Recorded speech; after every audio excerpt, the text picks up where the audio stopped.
siempre es un inmenso placer pues saludar a don Pío Moa.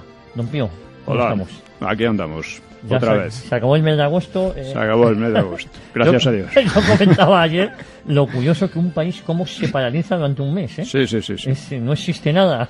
Sí, es la vieja costumbre. Y Bueno. como dice el refrán, en Madrid, en agosto y con dinero, Baden-Baden. Pero sin dinero, solo Baden. Sí, pero si hay dinero, Baden-Baden. Muy bueno. A mí me gustaría comentar a todos nuestros oyentes, don Pío, una especie de declaración de intenciones, ¿no? Lo que ha sido el programa hasta el momento, ¿no? El programa Cita con la Historia ha nacido en primer lugar de la necesidad de clarificar hechos de nuestro pasado reciente que están siendo tergiversados o falsificados por una intensa propaganda subvencionada desde el poder y ligada a la ley de la memoria histórica. El peligro de dicha ley es doble. Por un lado es antidemocrática, eso no cabe la menor duda, porque solo en países totalitarios es el poder político el que decide por ley, como fue el pasado, arrojando una seria amenaza para la investigación histórica independiente, don Pío. Y por otra parte, la propia concepción histórica de que parte de esa ley constituye una desvirtuación profunda del pasado, envuelta en fraseología pseudo-humanitaria, algo típico también de los totalitarismos. A muchos les parecerá que se trata de asuntos secundarios o marginales, de escaso interés para los problemas actuales, por lo que, en frase tópica, debemos mirar el futuro. Pero por desgracia, el futuro no es visible y solo muy parcialmente intuible, y de él no puede aprenderse nada del pasado. En cambio, examinando con mirada crítica, sí pueden extraerse lecciones provechosas.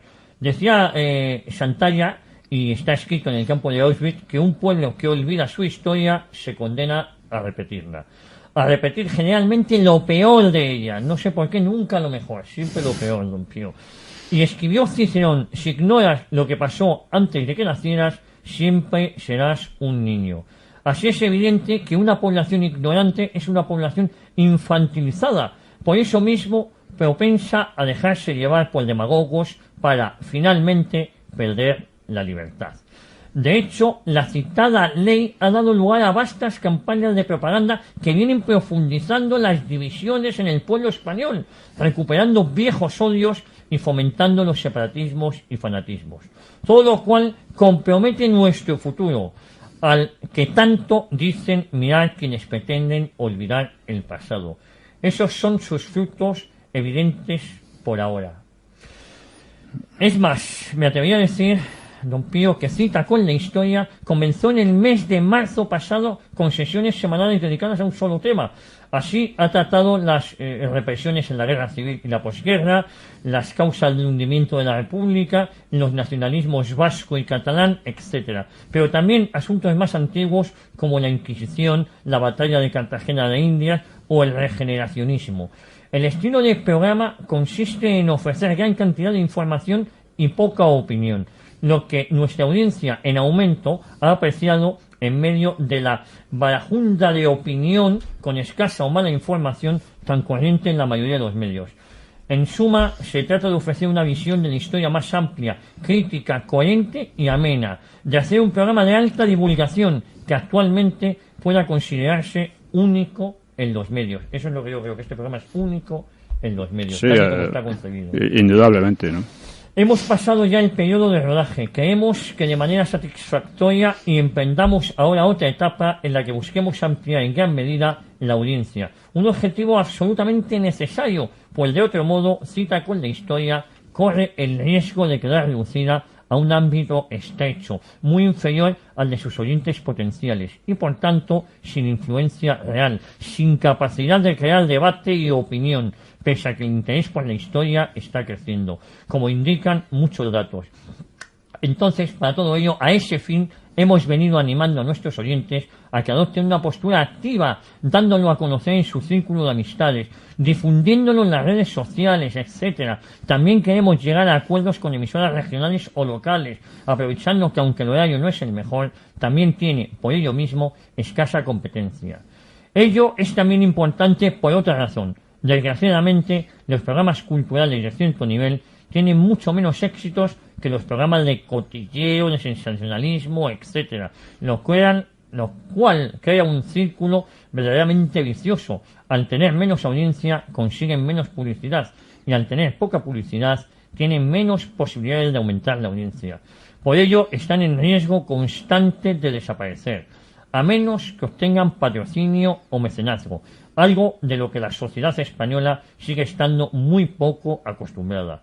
El programa lo venimos haciendo unas pocas personas, gratis et amore, esto en un latín yo creo que entendible para todos, es decir, sin cobrar nada, y esa forma de trabajar no puede sostenerse mucho tiempo. Por eso hacemos un llamamiento a nuestros oyentes para que, si tienen algún negocio, se anuncien aquí, con nosotros, Exista con la historia, o si tienen posibilidades, ofrezcan alguna forma de mecenazgo. Pero yo creo, don Pío, que ha quedado claro nuestra declaración de intenciones, ¿no? Sí, realmente hay que entender, en primer lugar, que la desvirtuación de la historia es un problema mucho más serio de lo que la gente cree, porque es lo que permite, o sea, la historia, el conocimiento de nuestro pasado, es lo que permite a una población tener ciertas señas de identidad, tener cierta confianza en sí misma y tener pasa lo mismo con las personas aisladas, ¿no? Una persona que tiene una idea falsa de su pasado y que está descontenta con él, pues es una persona neurótica que no sabes por dónde va a salir al final. Pues con los pueblos pasa algo parecido, pasa algo muy parecido. Lo que decía Santayana, que un pueblo que olvida su historia se condena a repetirlo, ¿no? O esa infantilización que hoy día se nota muchísimo en todo, ¿no? Es decir, la gente ignora, o sea, no tiene conciencia de la propia cultura de España. No la tiene. La está perdiendo en gran medida, sobre todo supeditándola al inglés, a la cultura anglosajona, etcétera, ¿no? Que tiene muchas cosas de las que aprender, desde luego, pero no solo la base de olvidar lo nuestro. Tú has comentado, Pío, está comentando en distintas ocasiones, y además me parece muy interesante, que siempre que se repite la historia, generalmente no se repite lo mejor de ella, se suele repetir lo peor de ella. No, indudablemente, porque, o sea, como de todo en la vida, se aprende por la experiencia. Si uno saca una experiencia correcta de un hecho, bueno o malo, pues si es malo puede mejorarlo, si es bueno puede insistir en él. Pero cuando no hay esa experiencia, cuando se renuncia a sacar lecciones de la experiencia, pues estamos siempre como los niños, aprendiendo y repitiendo los errores, ¿no?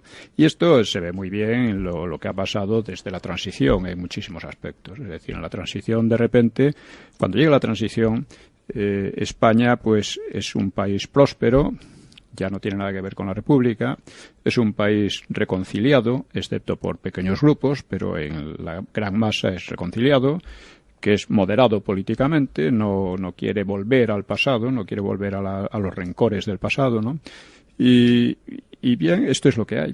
Y de repente hay una serie de políticos, de personajes distintos que parece que intentan fomentar los viejos fantasmas. O sea, la UCD pues financia al separatismo vasco, literalmente, al PNV, apoya al separatismo catalán, lo apoya de muchas maneras. Tenemos una clase política que, por renunciar a las experiencias del pasado, es una clase política única en la historia, desde luego, y yo creo que en cualquier país, que fomenta y financia los separatismos de su propio país. O sea, esto es asombroso. Y tiene que ver mucho con esa ignorancia de la historia. Pero además yo le quería preguntar a usted, comentaba que la UCD financió o apoyó los nacionalismos. Literalmente, dio dinero al PNV, dio bastante dinero al PNV y al PSOE. Pero, claro, no se dan cuenta, digo yo, que en esta pelea o en este desafío separatista, ahora lo estamos viviendo, no gana nadie al final, ¿no? La que pierde es España, en definitiva, porque sí. Ni el Partido Socialista ni ahora el PP, que son los herederos de la UCD, siguen lo mismo. Ese buenismo, ¿no? Porque aquí se ha dado el caso verdaderamente asombroso de que Aznar pusiera contra las cuerdas a la ETA y que el PSOE viniera a rescatarla. Sí. Literalmente la rescató. O sea, es más, hay un boletín interno de Batasuna en que lo dice. estábamos frente al precipicio y ahora, en cambio, todo es posible para nosotros. Y eso se lo deben a Zapatero, cuya política ha seguido Rajoy. A pies juntillas, efectivamente, ¿no? Claro, entonces, uno se dice, bueno, ¿en qué país vivimos? ¿Cómo es posible esto? Y yo insisto, el conocimiento de la historia, conocimiento un poco real de la historia, pues es esencial. Si usted tiene una idea falsa de lo que es la historia de su propio país, pues no va a ninguna parte. Simplemente no puede elaborar una política coherente y una política que avance. Estará siempre en lo mismo. ¿Sí? Y además, don Pío, yo que a usted le considero, y además de los historiadores que más ha vendido y que más ha escrito sobre ese periodo que es la Guerra Civil Española, de la que tanto hay que aprender, porque muchas veces hay que mirar adelante, pero hay que aprender de esa historia. ¿Cómo es que la izquierda pone como modelo esa gestión durante la República?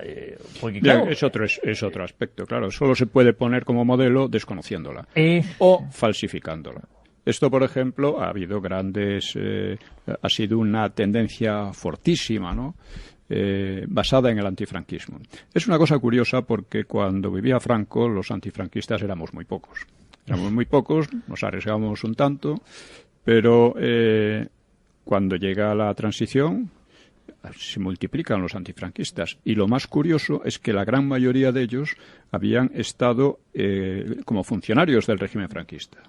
Habían estado dentro del régimen franquista, ¿no? El caso ejemplar por excelencia, vamos a decir, es el de Cebrián. Cebrián que trepa magníficamente dentro del franquismo, en cargos muy importantes, y luego se vuelve el gran apóstol del antifranquismo. Y el caso es que, como esto ya tiene algo de farsa, pues se crea la impresión de que, con tal de ir contra el franquismo, todo vale. Da igual lo que se mienta, etcétera. Y se presenta una república que fue una república desastrosa. O sea, en la república, por poner un ejemplo, el hambre aumentó hasta los niveles de principio del siglo, de 30 años antes, ¿no? Por poner un ejemplo, ¿no? La economía se estancó, el paro subió en vertical, eso por poner solo estos ejemplos. Pero es que además la violencia, tanto común como política, las insurrecciones anarquistas, el golpe de Sanjurjo, el gran asalto al poder republicano, que fue el de octubre del 34, por parte del PSOE, de los separatistas catalanes y de casi toda la izquierda en conjunto, apoyada a distintos niveles, ¿no? Bueno, esto es lo que fue la República. En casi todos los índices fue un retroceso. Estos dicen, bueno, es que había libertad. Pues no había libertad, porque teóricamente sí, pero en la práctica existía la Ley de Defensa de la República que cercenaba. O sea, prácticamente todo el tiempo fue una época de censura. Hablando de la censura de Franco, pero la República fue una época de censura todo el tiempo. Y el Frente Popular, permanente. Entonces, esto se sabe, es decir, esto está documentado, esto es indiscutible. Entonces, ¿cómo se puede mantener lo contrario y pintar un cuadro idílico de aquel régimen? Claro, eso es lo que a mí Esto lo ha hecho... esto sobre todo se ha hecho a través del Grupo Prisa, que es otro grupo que se forma en el franquismo, que se aprovecha de información privilegiada en los aledaños del poder, y de repente es el gran aparato de ataque al franquismo y de exaltación de la República. Que además confunden la República con el Frente Popular. Porque, como ya vimos en otra ocasión, el Frente Popular fue el que realmente destruyó la legalidad republicana. O sea, hay un primer asalto en octubre del 34 que fracasa, asalto por la fuerza, y otro asalto que es a través de la legalidad, aunque de unas elecciones fraudulentas. Las elecciones de febrero del 36. Pero es curioso porque, en cierto sentido, repiten la estrategia de nazi. O sea, los nazis intentan el asalto violento al poder con el putsch de Múnich en 1923, fracasan, Hitler va a la cárcel y 10 años después consiguen el poder de manera legal y electoral. Con la diferencia de que aquellas fueron unas elecciones correctas. Limpias. Pero las elecciones del Frente Popular no fueron correctas, ya hemos hablado de ello, si es necesario hablaremos más. Entonces, claro, uno no puede mirar al futuro sin establecer una visión real de lo que ha pasado. O sea, si usted parte de una falsificación sistemática de los hechos, que además son hechos comprobables, que es lo asombroso. Lo asombroso es cómo unos órganos muy poderosos han insistido una y otra vez, repitiendo lo mismo, inventándose cosas abiertamente. Bueno, aquí tenemos a Garzón inventándose unas cosas verdaderamente de locos, ¿no? Que no se había ocurrido a nadie hasta hace poco, como ese del robo de niños y cosas así. Sí. O sea, que quieren, vamos, hacerle una cosa parecida a la de Argentina, ¿no? Bien, el caso es que bien, estamos en esta situación.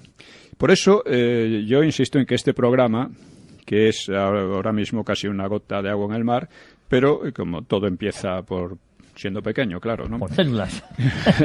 Pues yo insisto a nuestros oyentes en que tomen una posición activa, porque es un compromiso de todos. Voy a dejar un correo electrónico que es unahoraenlibertad@hotmail.es. Sí. Por si acaso alguien se quiere poner en contacto con nosotros, alguna pregunta, quiere colaborar con el programa, quiere anunciarse aquí, es unahoraenlibertad, todo junto, @hotmail.es. Continuamos hablando, don Pío. Usted, si me va a permitir, ha sido un escritor de mucho éxito, es un escritor de mucho éxito, pero también es un escritor que es perseguido, yo me atrevería a decir que es demonizado, ¿no? Que hay una parte en la izquierda que le ataca de manera sistemática. ¿Eso por qué? Porque pone al descubierto la izquierda sus carencias, y la derecha. Y la derecha le censura, no le dejan. Claro, efectivamente, o sea, a mí me han vetado en casi todas partes. Entonces, yo lo que digo es esto, bueno, ¿pueden ustedes rebatir lo que yo digo? No ha podido rebatirlo nadie, ¿eh? Ahora mismo, hace poco, ha salido una nueva edición de Los mitos de la Guerra Civil, que yo tuve que repasarla, porque con motivo del 10º aniversario, tuve que repasarla y me di cuenta de que no había nada que cambiar prácticamente. Alguna que otra cosa ampliar y cosas así. ¿Por qué no había casi nada que cambiar? Porque en todo este tiempo no ha sido posible a ninguno de estos historiadores o políticos e intelectuales en general rebatir nada de lo que yo decía. Es decir, son datos, son hechos, salen de archivos, claro, salen de la prensa de la época, de las actas de las cortes, de las estimaciones y las estadísticas económicas. Entonces, eso es imposible de rebatir. Entonces, lo que hacen es silenciarlo en lo posible. Y no, además, silenciarlo, pero lo que es innegable es que sus éxitos, usted ha comentado en Los mitos de la Guerra Civil, fue una bomba. Yo creo que ese libro marcó un antes y un después. Pero es significativo lo que ocurrió entonces, porque la primera reacción fue verdaderamente furiosa, es decir, ataques en la SER, ataques en El País. Yo escribí una carta de rectificación al País por unos ataques que había hecho Javier Tusell. Sí, Tusell. Y bueno, no me la publicaron. O sea, ¿dónde está el derecho de réplica? ¿Dónde está la democracia? ¿Dónde está el liberalismo de ese periódico, ¿no? Pero este es un ejemplo entre muchísimos, ¿no? Bueno, yo he tenido ha habido campañas en Internet y de partidos por ahí para meterme en la cárcel, para reeducarme, al estilo staliniano. Es decir, muy maoísta todo también. Sí, estos señores... claro, como decía Stanley Payne, dice, parece que no estamos en un país democrático, sino en la Rusia staliniana o algo por el estilo. Pero, y estos autores, porque usted ha sido atacado por partidos políticos, pero también por colegas, por decirlo de alguna manera, ¿no? Si se puede decir de alguna manera, pues como el ya fallecido Javier Tusell, ¿no? Sí. Pero, ¿por qué? Vamos a ver, yo comprendo que tiene que ser muy duro para unos señores que han hecho su carrera defendiendo ciertas posturas, interpretando la historia de cierta manera, etcétera, que de repente se le ponga delante de la cara y dice, oiga, que esto no es verdad porque los datos están aquí. Yo comprendo que es muy duro y que es muy difícil para muchos de ellos echarse atrás. Pero, como por otra parte, ellos tienen el poder en la universidad, tienen mucho más poder en los medios, etcétera, pues dicen, pues no vamos a reconocerlo, porque reconocerlo es hundir nuestro prestigio. Imagino que piensan así en el fondo. Y pues eso es lo que verdaderamente ha ocurrido. La derecha en este país, don Pío, está huérfana de pensadores, la actual derecha, quiero decir, Sí. o se ha renunciado a los que podían ser los pensadores, porque Bueno, pensadores los ha habido, pero... Tiene un pensador, el pensador del Marca, ¿no? Que hay que mirar al futuro y que la economía lo es todo. Sí, claro, Ese es el sí, pensamiento claro. de la derecha actual. Sí, sí, claro, Ese claro, pensamiento. claro. Es que luego nos llevamos sorpresas, porque ¿para qué va a quedar? Para solucionar problemas económicos, y cuando estos Sí. se arreglen, ¿qué hay de la concepción de España, de Estado? Que es... Exactamente. Bueno, eso suponiendo que arreglen los problemas económicos. Suponiendo Porque, que, claro, uno se encuentra ante hechos como este. La corrupción. Se decía que era mucho mayor la del PSOE. Pero, hombre, todo lo que ha pasado en las cajas de ahorros, en su mayor parte, corresponde al PP. La gestión, o sea, las medidas económicas que está tomando Rajoy, en definitiva, el recorte y subida de impuestos es lo mismo que estaba haciendo Zapatero. Por imposición de Bruselas. Usted tiene que hacer esto y lo hace, le guste o no. Y Rajoy sigue ahí. Por cierto, que cuando Zapatero imponía aquellos recortes y subidas de impuestos, Rajoy decía que de ninguna manera, que eso era una locura, que la manera de paralizar la economía. Llega al poder y hace exactamente igual. Entonces, uno dice, bueno, ¿dónde está esa...? Porque, claro, al PP, por lo menos, casi todo el mundo decía que era mejor gestor, pero no lo ha demostrado en absoluto. No lo ha demostrado. ¿Y usted cree que estamos hablando de todo un poco, don Pío, hoy, que yo creo que es lo que toca en un programa de inicio de temporada, ya tenemos tiempo No, la próxima hablaremos ya de temas concretos como el Valle de los Caídos, que creo que es un tema muy interesante. Yo creo que además viene muy a colación, porque la dejadez que está haciendo Patrimonio Nacional del Valle de los Caídos es delictiva. Es prácticamente delictiva. La palabra es delictiva, ¿no? Y lo que hizo Zapatero también. Sí. Y sin embargo, por lo visto, siempre que el delito o la mentira o la calumnia sean contra algo franquista, pues ya vale. ¿No? Y lo que hace es que califica a los que emplean esos métodos. Yo le quería preguntar, pues le tomo la palabra la próxima semana, Valle de los Caídos. Muy bien. Ya queda dicho, pero hoy, que es un programa especial, un programa de inicio de temporada, yo quiero conocer a don Pío como persona, como escritor, como autor. Y estamos teniendo esta improvisada charla, ¿no? El modelo autonómico que nos dieron, porque yo no voté en la Constitución, pero ¿ha fomentado el actual separatismo? No tenía por qué fomentarlo, pero lo ha fomentado. No tenía por qué, porque podía haber sido un sistema autonómico como municipalista o... Sí, podía haberse delimitado claramente las competencias, pero en la Constitución no se delimitan las competencias. Es más, hay un artículo que dice que las competencias de las autonomías pueden ampliarse casi indefinidamente. Entonces, esto, claro, los separatistas dicen, bueno, esta es la nuestra. Y no solo los separatistas, porque otras muchas autonomías van en la misma dirección. O sea, recuerde usted cuando Zapatero y los separatistas, ¿cómo se llamaba? Maragall y todos estos. El pacto del Majestic, por ejemplo. Estos idearon el sacar unos nuevos estatutos, un nuevo estatuto catalán, que nadie pedía, que no era necesario para nada. Un estatuto que era ya casi separatista, porque en él se hablaba de Cataluña como una nación. O sea, una nación es realmente una comunidad cultural bastante homogénea con un Estado, ¿no? Cataluña siempre ha sido parte de España, jamás ha tenido un Estado propio, etcétera, pero aparte de eso se ve que el Estatuto va en esa dirección. El propio Maragall dijo que aquel Estatuto dejaba el poder central en Cataluña marginal.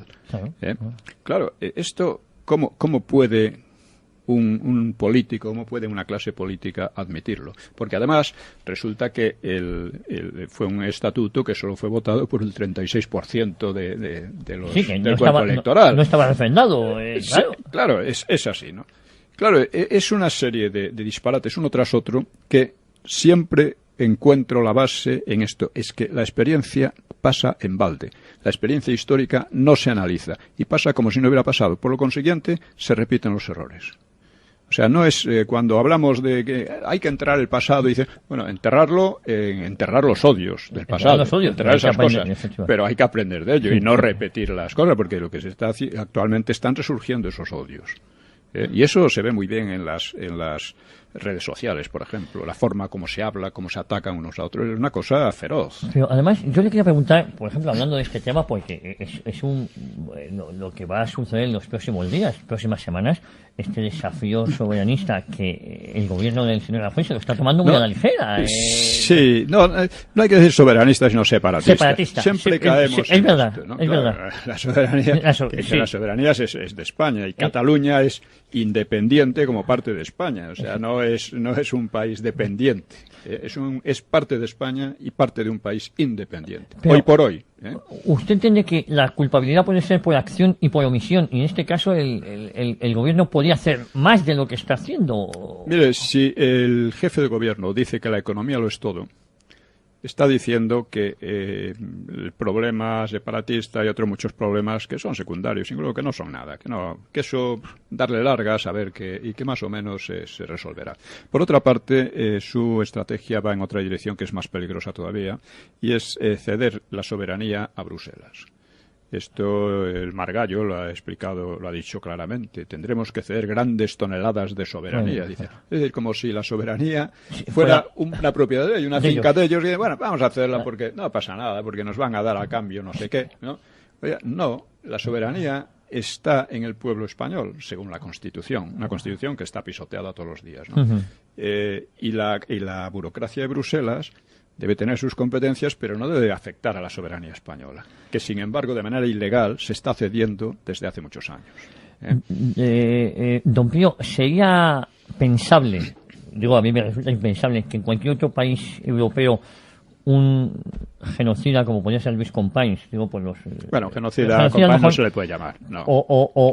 Era un chiflado y presidió la época de más crímenes de la historia de Cataluña, eso es verdad. Ahí voy. Reciba como premio el nombre de un estadio de fútbol, por ejemplo. Bueno, pero eso ha sido común. Mire, tenemos por ejemplo aquí a Margarita Nelken. Margarita Nelken era una verdadera besánica, ¿no? Decía que la revolución tenía que hacerse con mares de sangre, lo decía así, ¿no? Que las revoluciones se hacen con terror y el problema es que no había habido bastante terror en esta, ¿no? Cosas así, ¿no? Y esta señora, pues hay institutos a su nombre, hay calles a su nombre, en fin, lo mismo la pasionaria. La pasionaria tiene unas frases espeluznantes, ¿no? Sí, y hay parques infantiles donde niños inocentes juegan. Dolores y Barruy, ¿no? Sí. Bueno, pues lo de Companys es lo mismo. O sea, Companys es un señor que creo que hemos contado aquí algunas cosas de él, ¿no? Se pueden contar muchas más. Es un señor que intentó un golpe contra la República en octubre del 34 junto con los socialistas. Le salió mal, fue una cosa vergonzosa, ¿no? Porque vamos, cuatro guardias civiles y 4 militares lo acabaron con ello enseguida, ¿no? Pero y fue condenado a cadena perpetua, si no me equivoco. Fue condenado a cadena perpetua, salió unos cuantos meses después con las elecciones, sin haber aprendido nada, otro que no aprendió nada de la experiencia, y hizo cosas como provocar el asesinato de algunos de sus seguidores, los hermanos Badía. Sí, los hermanos Badía, es una historia muy curiosa. En su libro Sonaron gritos y golpes a la puerta, relata mucho ese ambiente. Sí, ese ambiente que se veía en la Cataluña republicana, bueno, en la Cataluña recién iniciada la Guerra Civil Española. Eso es. Entonces, es un personaje nefasto. Realmente su presidencia es la presidencia de la época de mayores crímenes en la historia de Cataluña. Crímenes, además, monstruosos, muchos de ellos. Y los ponen... claro, él no era él, según la leyenda, él trataba de limitar el alcance del terror. No es así. Él colaboró con el terror desde el principio al final. Quizá no le gustaban muchas cosas, pero tampoco se opuso, ni dimitió, ni se marchó. No. Él es el responsable máximo. O sea, si usted está a la cabeza de un Estado en el que están ocurriendo... usted es el responsable de lo que está pasando en ese Estado. Y la actual clase política catalana lo pone como ejemplo, claro. Es que la clase política catalana, insisto, como la del resto de España, no ha aprendido nada. Entonces, el ciudadano catalán debería aprender de los crímenes de Luis Companys, porque ese es el ejemplo que le están poniendo. Eso es lo que le puede esperar. Exactamente, ¿no? Y quien dice Companys... Bueno, ahora tenemos el caso de Pujol. Por supuesto, la la Esquerra, que era el partido de Companys y tal, robó todo lo que pudo, evidentemente, y ahora que se está hablando, ya lo hemos comentado también alguna vez, ahora que se está hablando del caso de Pujol, después eso Pujol lo sabía todo el mundo, pero era una vaca sagrada, no se le podía tocar. Lo de banca catalana era una cosa que se sabía. Es que banca catalana, por ejemplo, ahí entra otro señor, que es otra vaca sagrada, que fue senador y tal, Andreu Abelló, que este señor estuvo mezclado en el caso del Yate Vita, del que ya hemos hablado. Sí, fue un robo gigantesco perpetrado por Negrín, que luego Prieto se quedó con él. Y este señor pues aparece un buen día como propietario de un banco en Tánger, luego entra en España, no tiene ningún problema, en España de Franco, entra en España y aparece como socio de Banca Catalana. O sea que desde el principio Banca Catalana se sabía. Ese es un aspecto. El otro es todos los negocios que hacían con falsas exportaciones, un poco lo de Matesa, ¿no? Con falsas exportaciones para conseguir licencias de importación y hacer enormes negocios. Así empieza Banca Catalana y así ha seguido, como sabemos ahora. Bueno, como sabemos ahora, se sabía, pero no se decía. No. Y no se decía, y se ha tapado por el Poder Central también, por ejemplo. Claro, aquí hubo un problema y aquí vemos también otro aspecto de la desgraciada política que estamos viviendo, y es que, claro, hace 30 años, creo que fue cuando salió lo de Banca Catalana, sí. Pues decía una juez del Tribunal Constitucional, Margarita Robles, quizás, no me acuerdo el nombre, que se le podía haber podido parar los pies. Y digo yo, ¿quién podía pararle los pies a Pujol? ¿Los de los 100 años de honradez? ¿Los socialistas que tenían un historial parecido? No puede ser. Claro, y ABC ponía portadas como Pujol, un hombre de Estado. Un hombre de Estado, efectivamente. Don Pío, si le parece, nos vamos a ir a publicidad 2 minutos, no se mueva nadie. Continuamos aquí en Cita con la Historia, charlando, conociendo más en profundidad a Don Pío Moa. Con esta amena, con nuestro primer programa de la temporada con Don Pío Moa. Tengo muchas preguntas que hacerle, Don Pío. Vamos a ir centrando preguntas que estoy seguro que a todos nuestros oyentes le interesan, ¿no? Mucha gente pone en cuestión que a usted se le pueda llamar historiador, ya que no ha estudiado en los departamentos de historia de la universidad. Esto que ha sido muy controvertido, ¿no? Bueno, controvertido. Eso lo dice gente y revela una profunda ignorancia de lo que es la historia, de lo que es el trabajo de historiador y de otras cosas también, ¿no? Realmente un historiador es alguien que investiga y escribe de historia. Otra cosa es que lo haga bien o mal. Por supuesto, hay muchos historiadores muy malos, hay algunos muy buenos, hay de todo, ¿no?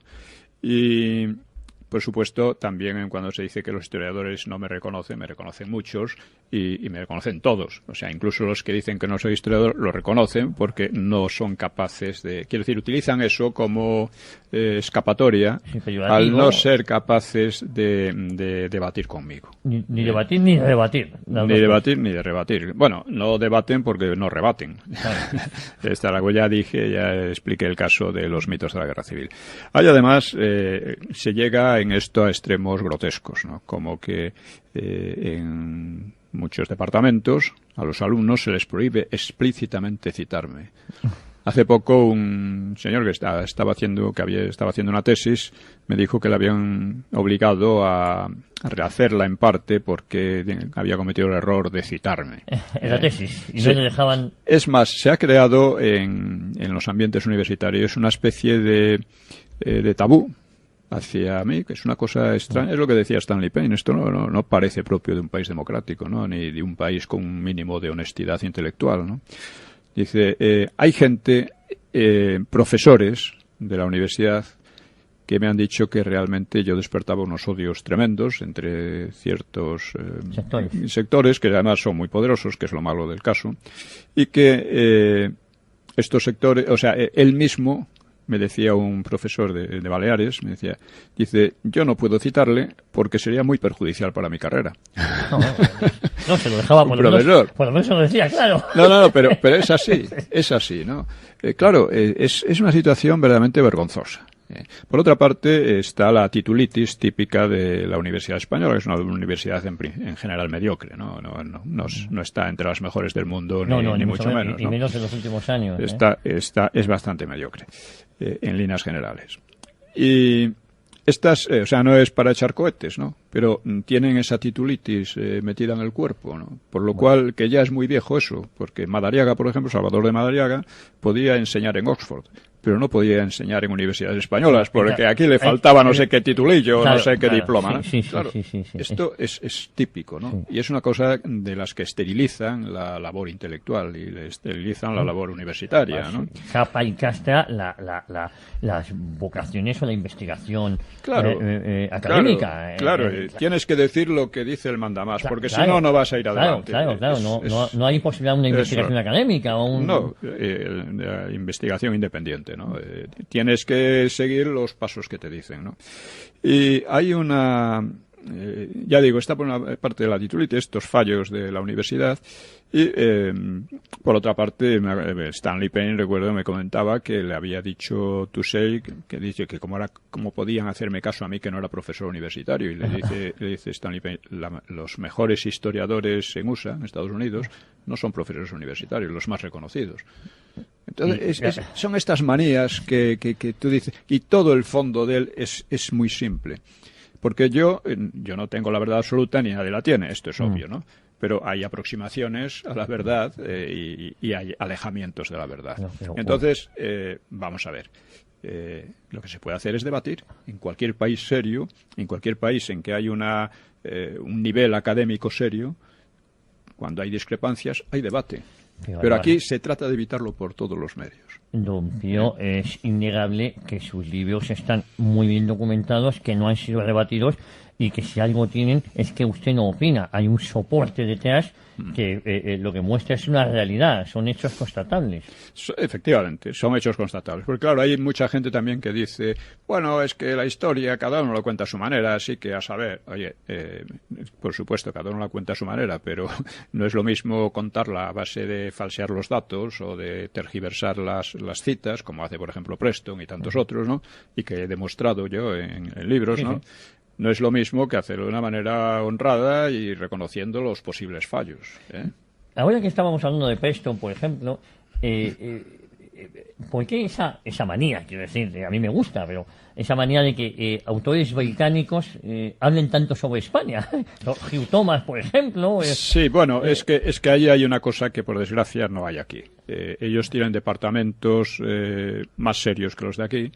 Y allí hacen estudios no solo sobre España, sobre Alemania, sobre cualquier tema. Aquí no, aquí estamos muy centrados exclusivamente en lo nuestro y además tratamos lo nuestro de una manera muy provinciana, como si no tuviera nada que ver con el resto. Por poner un ejemplo, cuando se habla de la posguerra en España, parece que no pasa, todo lo que pasa es aquí en España, y todo lo que pasa en España estaba muy condicionado por lo que pasaba en la Segunda Guerra Mundial. Yo escribí Años de Hierro, y alguno decía, oye, es que es una historia también de la Segunda Guerra Mundial. Dice, es así porque tiene que ser así, porque sin entender el desarrollo de la Guerra Mundial no se entienden los desarrollos de dentro de España. Es un ejemplo, ¿no? Pero bueno, en España debía haber, hay departamentos de inglés y supongo que de historia o de Francia, tiene que haberlos. Pero no producen nada. Pero no producen nada porque es verdad que aquí en España, por ejemplo, sí ha habido muchos autores que han vendido, que han hablado sobre España. De estos autores, ¿cuál es el que más, que a su parecer ha escrito lo más interesante de la época de la Guerra Civil Española? ¿Extranjeros, dice? Sí, extranjero. Hombre, Stanley Payne creo que es Stanley el mejor. Payne, ¿no? Stanley Payne. Hay algunos otros que han escrito cosas Hugh buenas. Thomas, por ejemplo, que escribió... Hugh Thomas en su época, su libro fue importante, ¿no? Pero está muy superado en general. Muy superado. Está muy superado. Pero hay que reconocer que fue importante. Otro es ¿cómo se llama? ¿Cómo se llama ahora? Yo es que para recordar los nombres soy terrible. Es que lo he citado bastante al escribir...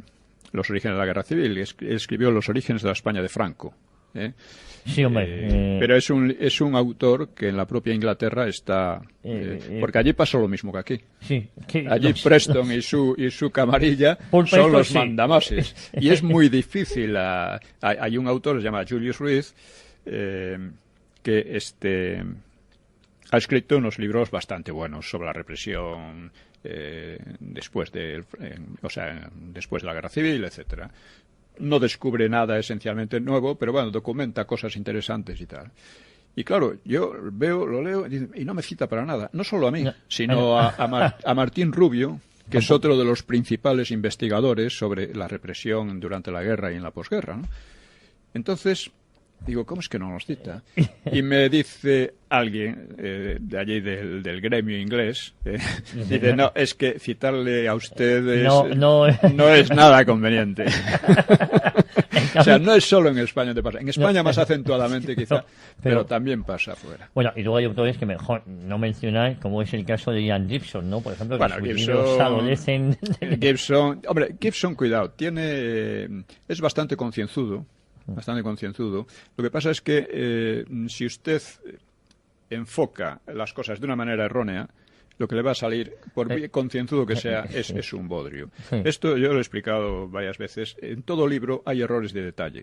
O sea, por muy cuidadoso que seas, siempre alguna fecha la pones mal, siempre un teniente coronel era coronel, siempre cosas de esas pasan. Y aparte de gazapos que se cuelan, eso también es inevitable, ¿no? Pero hay otros errores que son los más graves, que son los errores de enfoque.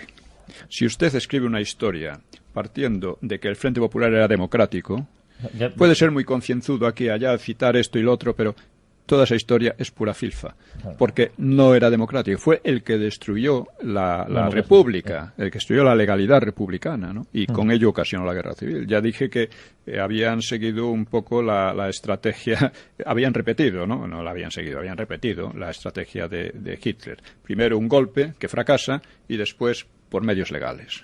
Para hacer lo mismo, para imponer, para destruir la legalidad que había, ¿no? Que es curioso porque en general los comunistas de la Comintern han tendido al golpe, a la revolución, al golpe revolucionario, mientras que los fascistas han tendido a la legalidad. A la legalidad. Tanto Mussolini como Hitler consiguieron el poder sin derramamiento de sangre y en el momento y de manera prácticamente legal, ¿no? Sí. Claro. Entonces, el Frente Popular consiguió el poder de manera aparentemente legal, pero con unas elecciones fraudulentas. Y no hay que olvidar que 2 años antes lo habían intentado de otra manera. Claro, por supuesto, ¿no? Entonces vemos, hay esa característica curiosa. Sí. Ahora, volviendo a lo de qué es historiador y qué es, yo ya les repliqué a unos de ellos que estaban con esta tontería. Le dije, mire usted, ser historiador es escribir de historia. Si se escribe bien, se es buen historiador. Si se escribe mal, es mal historiador. Y ustedes, aunque no se lo crean, son malos historiadores. Y les voy a decir por qué. Les voy a decir porque ustedes siguen básicamente una metodología marxista o marxistoide, aproximadamente marxista, ¿no? Que ha sido durante muchos años una verdadera plaga intelectual en España y en Europa. Siguen eso. Y como eso es falso, ustedes enfocan falsamente las cosas.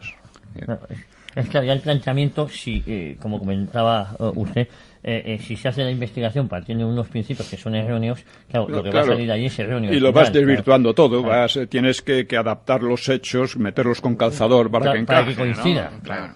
Le quería preguntar, ¿qué opina usted de la historiografía que hoy se hace en España? Estábamos hablando sobre ella, pero al final mire, una conclusión. No es para echar cohetes, en general, no. Por supuesto hay excepciones, como en todo, no se puede generalizar, pero la verdad es que no es una gran historiografía, ¿no? Están saliendo cosas interesantes. Por ejemplo, creo que va a salir precisamente un estudio a fondo sobre las elecciones del 36, que es un punto clave, ¿no? Es un punto clave porque en él se basa toda la argumentación que han hecho las izquierdas y los separatistas en toda esta época. Dice, aquello fueron las elecciones democráticas, los ganó el Frente Popular y estos se sublevan contra el Frente Popular. Cuando ellos se habían sublevado antes y entonces es que resulta que no son unas elecciones democráticas. Son unas elecciones, ya hemos hablado de ello, se hablará más porque es un tema importante. A ver cuándo sale este libro. Es un libro, creo, muy documentado y práctico. Que estos libros a veces corren el riesgo de perder, de que los árboles no le dejan ver el bosque. Sí, está tan documentado que al final no llegamos... que te pierdes, es decir, el conjunto se pierde. En 1000 detalles por aquí. Sí, pero bueno, pero es ya veremos. La conclusión final, de dónde llegó. Exactamente. Pero lo hemos comentado aquí alguna vez, don Pío, y es cómo en los últimos tiempos falta chispa, ¿no? Falta chispa intelectual. Sí, bueno. Que ha habido a lo mejor hace unos años, ¿no? Bueno, chispa intelectual la verdad es que no hay mucha, ¿no? No, hay más que ver la prensa, ver los libros que se publican, las novelas, la literatura. No se puede decir que vivamos una edad de oro ni nada que se le parezca, ¿no? Pero incluso con el franquismo, que fue muy criticado, sí había grandísimos autores, grandes articulistas, grandísimos periodistas, por ejemplo. Había, en muchos aspectos lo había, eso es verdad, mejor que ahora, yo en mi opinión, ¿no? Creo que era mejor que ahora. Había incluso más libertad en ese sentido, porque, pongamos por caso, todo el mundo sabía que Tamames era comunista y, sin embargo, podía publicar, era catedrático, etcétera. Lo mismo, Manuel Sacristán, Tierno Galván, tuvo algún pequeño problema porque se desmadró, pero que le vino muy bien al final para su carrera, ¿no? Para hacerse conocido, Y así sucesivamente. Es decir, Julián Marías escribía normalmente, escribían liberales, comunistas, gente de todo tipo, Entonces, eso ahora, en cambio, aunque parezca increíble, es más difícil. O sea, te marginan, te echan a la marginalidad. Sí. Que vamos, si no te condenan a la muerte civil, un caso típico es el de Ricardo La Cierva. A mí una profesora decía, lo hemos erradicado de la universidad. Pero ¿cómo se puede decir eso? ¿Cómo se puede decir eso? Y orgulloso, además. Orgulloso, sí. Hombre, eso no puede ser. Hay que recordar que Ricardo La Cierva llegó a ministro de Cultura con estuvo un tiempo, sí. Yo creo que salió muy desencantado de aquello, ¿no? Sí, claro, que yo realmente no... Por lo menos había cierto nivel. Ricardo La Cierva, claro, lo que he dicho, vamos a ver, si es mejor Ricardo La Cierva que los que le atacan. Es bastante mejor. Entonces, ¿a qué viene todo esto? Pero es sobre todo la intención esa de marginarlo, de erradicarlo, ¿no? Que es lo que están haciendo conmigo, claro, tratan de hacer conmigo, ¿no? No, y además es curioso, don Pío, lo hemos comentado en alguna ocasión, como también medios de la derecha son los que no le llevan a determinados programas, en cambio, si llevan a inventos con otras orientaciones políticas, ¿no? Por decirlo de alguna manera, ¿no? Es absurdo, es absurdo. No sé. Bueno, también le quería preguntar ¿cuáles son las aportaciones a la historiografía que usted se atribuye? Bueno, mire, hay libros de historia que no aportan nada o casi nada nuevo, algunos detalles y cosas así, y otros que no es del tipo, que pueden ser interesantes porque siempre ayudan algo, ¿no? Pero los que a mí me interesan son los que aportan enfoques nuevos, ideas originales, ¿no?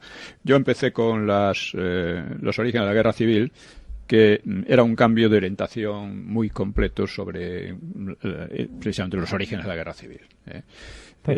Fabuloso. Es un libro. Luego escribí un libro a continuación, que en realidad debía haber venido antes, que es Los personajes de la República vistos por ellos mismos, en que aplico un método que creo que no se ha aplicado aquí en España, no sé en otros sitios si lo han aplicado, pero es el de coger las memorias y testimonios de los principales protagonistas de la época y contrastarlos unos con otros. Esto es interesantísimo. Es interesantísimo. Sí, yo he tenido ocasión de leer ese contraste y lo que sale, ¿no? ¿Y cuál de esos personajes que usted analiza en ese libro es el que más le ha llamado poderosamente la atención o más contradicciones todos, ha visto, ¿no? Bueno, quizá Azaña es el más interesante. Azaña, son interesantísimas. Son muy interesantes. O sea, hay que leerlas porque... Hay que tener valor para leerlas también, porque son... Nadie pone peor a la República, por lo menos a los republicanos, que el propio Azaña. Por eso digo... Nadie. Y luego escribí, por ejemplo, El derrumbe de la República y la Guerra Civil, el que, ya digo, el enfoque venía ya de atrás. Y una de las cosas que he hecho, por ejemplo, que no se suele hacer en estos libros, es explicar las ideologías de cada uno. Allí estaban los anarquistas, los comunistas, los socialistas, la falange, etcétera. Entonces, como cada uno de ellos obraba en función de esas ideas, de su manera de ver la vida, de su manera de ver el país, su enfoque. Pues eso que muchas veces se da por sabido en los libros de historia, y no se debe dar por sabido, porque generalmente la gente no lo sabe. Y muchas veces el propio historiador tampoco lo sabe. Porque hay que saber lo que es el marxismo, por ejemplo, lo que es el... Claro, y muchas veces tienen unos conocimientos muy superficiales, ¿no? Muy básicos. Y entonces lo dan por sabido y cuentan lo que hacían, lo que dejaban de hacer, pero no lo que pensaban. cuál era la base de su ideología. Y esto es muy importante. Esto es muy importante.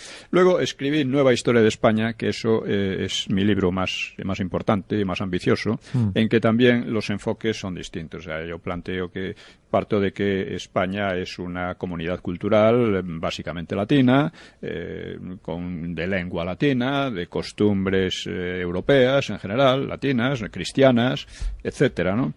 Y esto es lo que nos permite explicar el pasado. Esto se crea con Roma. Por lo tanto, la historia de España empieza con la Segunda Guerra Púnica, en la que pierde Cartago. Si no hubiera perdido Cartago, la historia habría sido radicalmente distinta.